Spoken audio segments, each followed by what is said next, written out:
सभा का केंद्र बना था एक वटवृक्ष। उसकी मोटी डाल पर गिद्ध बैठा था, जिसकी आंखों में आग थी। नीचे बैठा था कबूतर, थर-थर कांपता हुआ। उसकी बगल में उसकी दोस्त लाडो थी, जो हिम्मत से उसे संभाल रही थी। तभी गिद्ध एक ऐलान करता है। गिद्ध ने अपनी भारी आवाज में सभा को संबोधित किया। आज आज इस जंगल का फैसला होगा। मेरा बच्चा मारा गया है और गुनहगार यह कबूतर है। तभी अचानक सभा में खामोशी छा गई। हा हा हा हा हा, यही हत्यारा है, यही हत्यारा है। मैंने खुद इसके पैरों पर खून देखा था। यह बात सुनकर पक्षियों में फुसफुसाहट होने लगी। कुछ पंछी डर के मारे गिद्ध के पक्ष में खड़े हो गए। तभी तोता बोला, रुको रुको, बिना सबूत को किसी को दोषी ठहराना गलत है। मैं कहता हूं कि असली हत्यारा कोई और है। तभी गिद्ध गुस्से से बोला, तोते, तू झूठ बोल रहा है। क्या तेरे पास कोई सबूत है? तभी मिट्टू तोते ने धीरे से बाज का लंबा पंख सबके सामने रखा और बोला, तो सुन लो पंछियों, यह पंख उस जगह मिला जहाँ गिद्ध का बच्चा मरा था। यह कबूतर का नहीं बल्कि बाज का पंख है। कबूतर की यह बात सुनकर सभा में हलचल मच गई। सभी एक दूसरे का मुंह देखने लगे। तभी बाज तुरंत आगे आया। उसकी आवाज गर्वीली और आदेशात्मक थी। हाँ हाँ, ये पंख मेरे कैसा हो सकता है? मैं जंगल का राजा होने के नाते मैं ऐसे छोटे बच्चों पर हमला क्यों करूँगा?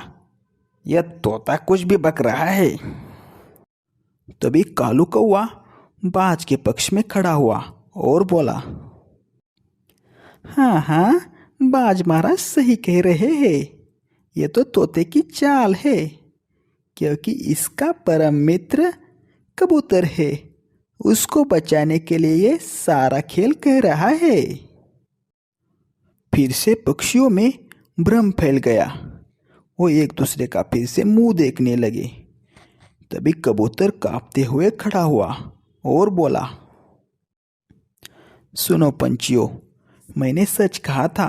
मैं निर्दोष हूँ।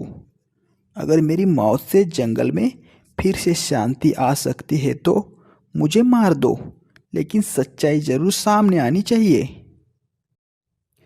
कबूतर की ऐसी बातें सुनकर सारे छोटे बड़े पंछियों की आंखें नम हो गई।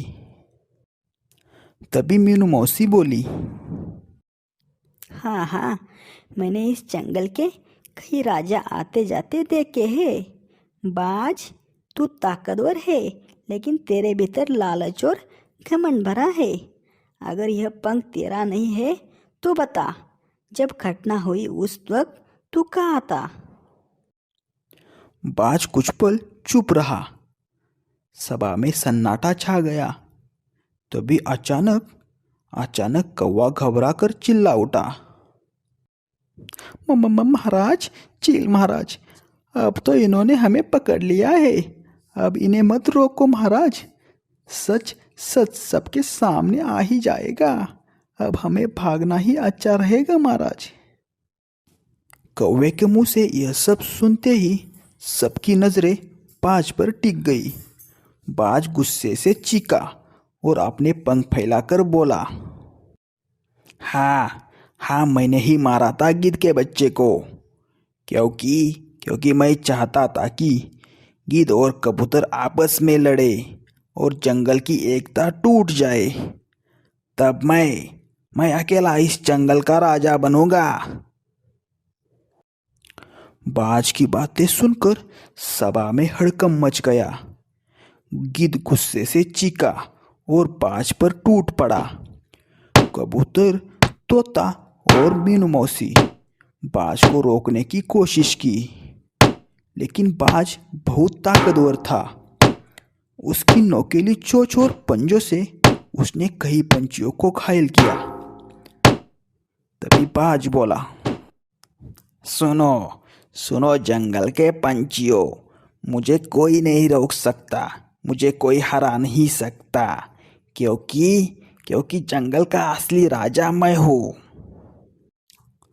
बाज की ऐसे बातें सुनकर सभी पंछियों ने झुंड बना दी और झुंड से बाज पर हमला कर दिया।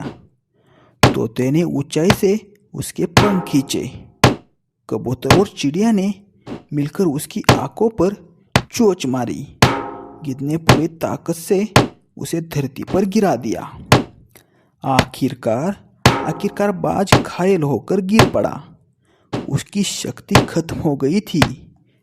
तभी गिद्ध बोला, दोस्तों, आज मुझे समझ आया कि असली ताकत अकेलेपन में नहीं बल्कि सबकी एकता में है।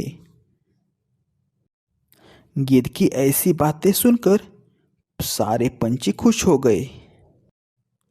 इधर कबूतर कांपती आवाज में बोला, धन्यवाद जंगल के सारे पंछियों। अगर तोते और मीनू मौसी ने मेरा साथ न दिया होता तो मैं निर्दोष होते हुए भी मारा जाता। आप सबका धन्यवाद। सभी पक्षियों ने कबूतर और चिड़िया की वाह की। तभी सभा के अंत में मीनू मौसी बोली, देखा पंछियों, आज हमने सीखा कि अफवाहें और झूठ सबसे खतरनाक दुश्मन होते हैं। हमें हमेशा सच्चाई खोजनी चाहिए और एक दूसरे पर भरोसा रखना चाहिए।